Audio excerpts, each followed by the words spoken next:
जय जय श्री राधे। पिछली वीडियो यदि आपने देखी होगी या आप हमारे चैनल पर जुड़े होंगे तो आपको ज्ञात होगा कि हम गरुड़ पुराण का आज भाग 10 डालेंगे, तो पार्ट 10। यदि आपने और पिछली वीडियो नहीं देखी तो आपको आगे गरुड़ पुराण समझ में नहीं आएगा, तो इसलिए पहले जाके पिछली वीडियो देखिए। और यदि आप हमारे चैनल पर न्यू हैं तो चैनल को सब्सक्राइब कर लें, बेल आइकन को दबाना ना भूलें।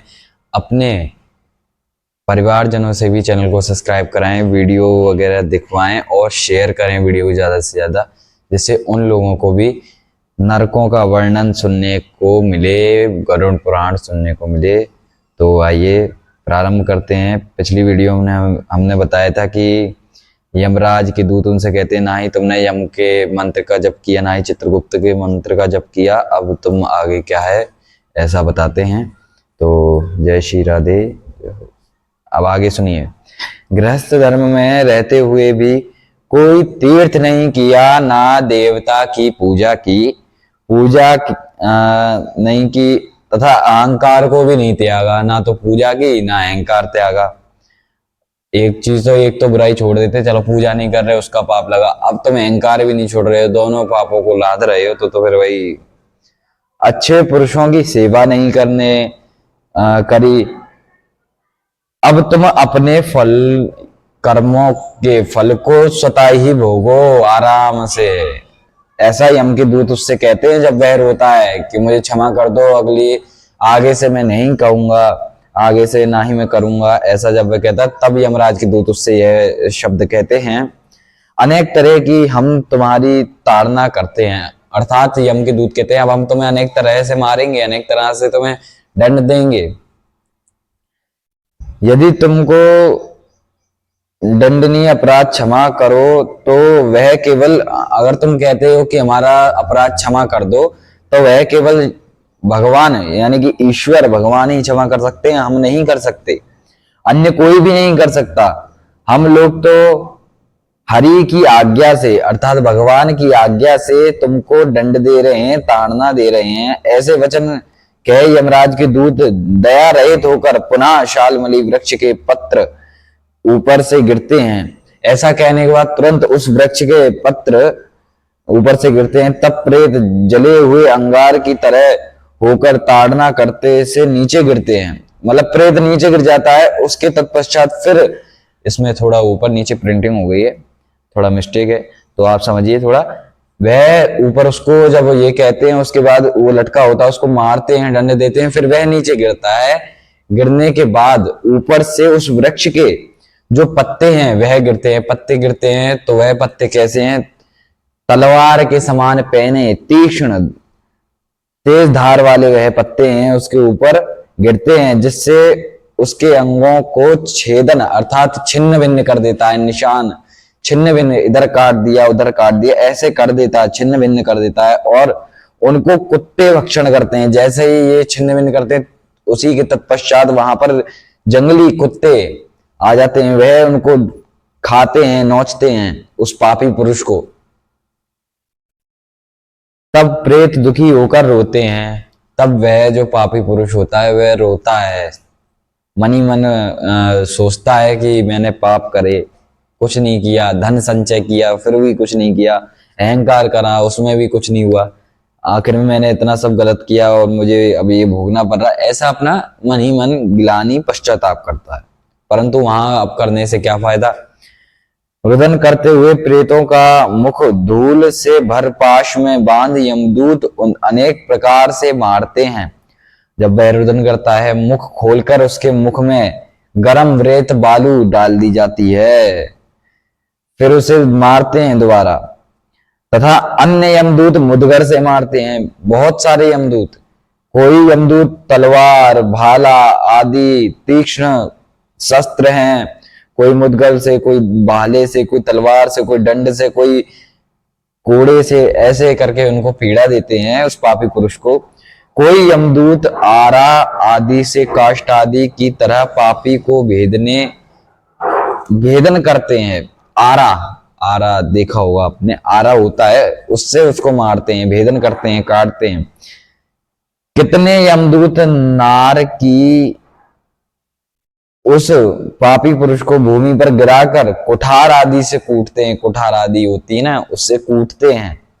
कितने दूत भूमि में गड्ढा खोदकर, भूमि में गड्ढा खोदकर पापी को कटी पर्यंत गाड़ उनके मौत तक बाणों से भेदन करते हैं। पापी पुरुष को गड्ढा खोद कर उसमें गाड़ देते हैं, फिर उसके ऊपर तीर चलाते हैं मौत पर्यंत, जब तक वह मूर्छित ना हो जाए। उस शरीर की तो मृत्यु होनी नहीं है, वो तो शरीर ये अपने कर्मों को भोगने के लिए बनाई है, उस शरीर की मृत्यु नहीं होनी। लेकिन उसके मूर्छा इसमें लिखा है मृत्यु पश्चात, मतलब मृत्यु कटी पर्यंत गाड़ने के बाद मौत तक नहीं, मूर्छा बिल्कुल, मतलब मौत के समान बाणों से भेदते हैं। कितने यमदूत यंत्र के रख ईख दंड की तरह पीड़ित करते हैं। कितने को यमदूत अंगार सेहत जलाते हुए काष्ठ के चारों तरफ वेष्टित कर लोह पिंड की तरह अतिशय कर धमकाते हैं। कितने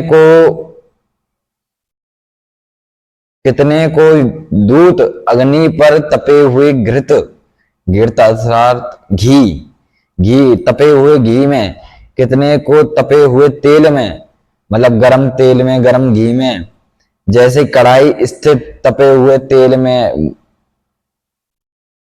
उसको गिरा देते हैं, तलते हैं। कितनों को मदोन्मत्त मतलब पागल हाथी के सामने डाल देते हैं। कितनों को हाथ पैर बांधकर उल्टे मुख से गिरा देते हैं।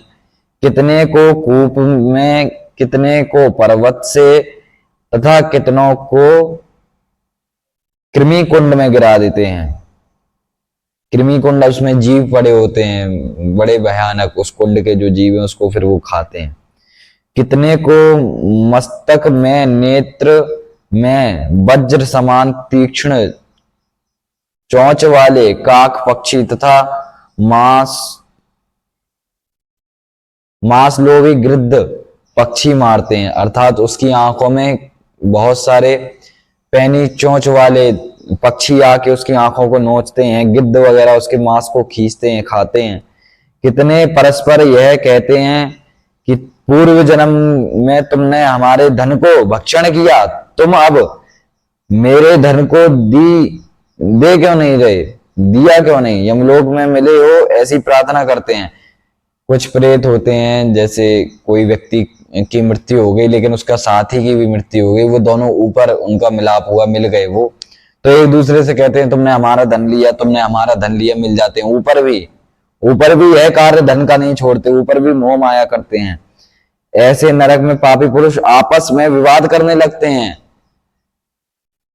आप किसी व्यक्ति की मृत्यु हो जाए, फिर उस व्यक्ति का मित्र की भी मृत्यु हो जाए, दोनों गए ऊपर मिल गए, तो एक दूसरे का यदि उन्होंने कर्जा लिया है तो ऊपर जाके भी यही करते हैं, तो यह सुन विवाद करते हैं यमदूत, उनके मांस खंड को छेदन कर मांगने वाले, जो मांगता है, जैसे जिस व्यक्ति की मृत्यु हुई है उसके मित्र ने ले लिया है, तो मित्र यदि व्यक्ति उससे मांगता है मित्र से, तो मित्र का मांस मतलब अंदर से उसके मित्र के अंतड़ियां आदि जितनी भी जो अंदर मांसपेशियां वो निकाल कर उसको उस व्यक्ति को खिला दी जाती हैं।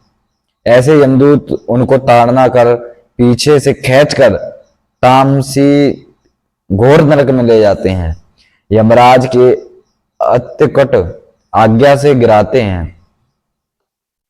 शालमली वृक्ष समीप बहुत से दुख देने वाले नरक हैं। उन नरकों में जो बड़ा दुख है उसे वाणी से भी नहीं कहा जा सकता, जो बड़ा दुख है उसे वाणी से भी नहीं कहा जा सकता। हे गरुण, 84 लाख नरक हैं, 84 लाख नरक हैं। इसमें 21 प्रधान नरक हैं, प्रधान मतलब प्रमुख नरक हैं, मेन। हे गरुण, उनके नाम कहता हूं, सुनो। तामसी, लोह शंख, महारौरव, शालमली, रौरव, कुंडमल, कालसूत्र, पूतिमृत, संघात, पूतिमृत संघात एक ही है, लोहितोद, शविश, संप्रतापन, महानिरय, काकोल, संजीव, महापथ, अवीची, अंधतामसी, कुंभीपाक, संप्रतापन तथा तपन, ये 21 नरक जो है प्रमुख है, मेन है। वैसे तो 84 लाख नरक हैं वहां। अनेक तरह से भेदों से रचे हुए हैं और नाना प्रकार के भोगों से एवं अनेक यमदूतों से परिपूर्ण हैं। इस प्रकार नरकों में धर्म वर्जित पापिष्ट मूर्ख गिरते हैं और वहां नरकों की वेदना को कल्प पर्यंत भोगते हैं। स्त्री तथा पुरुष परस्पर अधिक विषय सेवन से तामसी, अंधतामसी, रौरव नरक की यातना भोगते हैं। अतः ऋतुदान और विषय वासना में लिप्त नहीं होवे कोई पुरुष ईश्वर के निमित्त दान को ना कर केवल कुटुंब का भरण पोषण तथा अपने उदर को भरता है, केवल अपना ही पेट का देखता है, केवल अपने घर का ही देखता है, आदि पुण्य दान आदि गरीबों की सहायता दान आदि पंडित उपासना पूजा पाठ कुछ नहीं कराता, केवल अपना ही देखता है। देह को छोड़ परलोक में नरक आदि में दुख भोगता है ऐसा व्यक्ति, जो अनेक प्राणी के भैरभाव अनेक मतलब बैर करता है दूसरों से करने से शरीर को पोषण किया, वह शरीर त्याग कर पाप पुरुष पाथेयको साथले एकाकी जीवक नरक में जाता है। एकाएक जीव उस नरक में जाता है, अन्य कोई भी संग नहीं जाता है। ईश्वर को त्याग कर कुटुंब का पोषण किया, इसी देव प्रेरित पाप का संचय करने से नरक में जीव भोगता है और दुखी होता है, जैसे धन लुट जाने से जीव दुखी होता है। अपना अपना देखना, ना ही किसी पंडित से। ये नहीं कह रहे कि पंडित, जैसे यदि मैं पंडित हूं, मैं ब्राह्मण हूं, तो मैं ये कह रहा हूं कि आप हमसे पूजन कराओ, नहीं, जो शास्त्रों में लिखा है उसके अनुसार तो कुछ कराइए। आजकल क्या होता है, यजमान जी सोचता है और जगह आदि मदरा आदि नशा पत्ता आदि इन सब चीजों में तो खुल के पैसा खर्च कर दे, लेकिन यहाँ पंडित की पूजा आदि घर में होगी या कोई पंडित को देना होगा, इन कार्यों में अगर ब्रज की भाषा में कहें तो उनकी मैयू मर जाए। ऐसे कार्यों में ब्रज की भाषा में कहते हैं भैया बा के ले तो इन कामन में बाकी अम्मा मर जाता है, ये काम तो बातें होती ना है ये बात। और अगर साधारण कहें तो ऐसे कामों में बस वो गरीब हो जाते हैं। वैसे बड़े धनाढ्य हैं, खूब सेठ है, धनवान है, पर पंडित को दान पुण्य में पूजा के आदि इन कार्यों में भी बस उनका गरीबी आ जाती है, मतलब पैसा आदि धन नहीं होता, केवल अपने ही सोचते हैं वो, ऐसा होता है। ऐसा करने वाले नरक में जाते हैं। हम ये नहीं कह रहे हम पंडित तो फिर अब आप हमसे कराओ तो इसलिए हम ये कह रहे हैं कि नरक का सुना, नहीं, इसमें शास्त्र में लिखा है। वैसे अधर्म के कुटुंब का भरण पोषण करने वाला पुरुष सब नरकों को भोगता है, अंध तामसी नरक में गिरता है। ऐसे पापी पुरुष नरक में जाते हैं जो केवल अपना अपना सोचते हैं, पूजा पाठ आदि ब्राह्मण द्वारा और दान आदि नहीं करते हैं, जिन्होंने एक कण भर भी मात्र दान नहीं किया, केवल कुटुंब के भरण पोषण में रहे, ऐसे पुरुष नरक में गिरते हैं।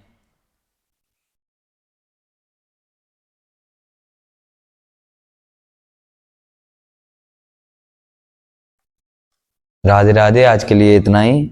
अब आगे हम चतुर्थ अध्याय में प्रवेश करेंगे। उसमें गरुण भगवान ने कुछ विष्णु जी से प्रश्न किया है, भगवान से प्रश्न किया है, उसके बारे में जानेंगे। आज के लिए इतना ही।